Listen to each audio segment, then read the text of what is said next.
చాలా మంది నన్ను అడిగారు, అమ్మాయి గొప్పనా అమ్మ గొప్పనో చెప్పు చూద్దాం, ఎన్ని మాటలు చెప్తున్నావు అని చెప్పేసి.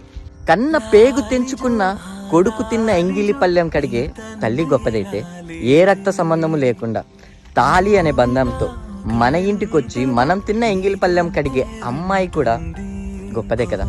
అమ్మ అనే బంధం మనతో జీవితాంతం ఉండదు అని చెప్పేసి అమ్మ రూపంలో ఉన్న అమ్మాయిని మీ ఇంటికి పంపిస్తాడు ఆ దేవుడు. ఇక అమ్మ గొప్పనా అమ్మాయి గొప్పనా అని మీరు అడిగితే, అమ్మ రూపంలో ఉన్న ప్రతి ఒక్క అమ్మాయి గొప్పనే.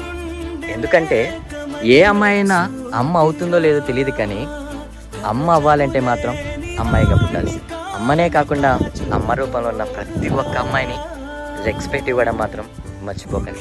నేను చెప్పింది తప్పైతే సారీ, ఎస్ అనుకుంటే మాత్రం లవ్ హార్ట్స్ని పెట్టడం మర్చిపోకండి. ఆ లవ్ హార్ట్సే మనము అమ్మాయిలకి ఇచ్చే రెస్పెక్ట్.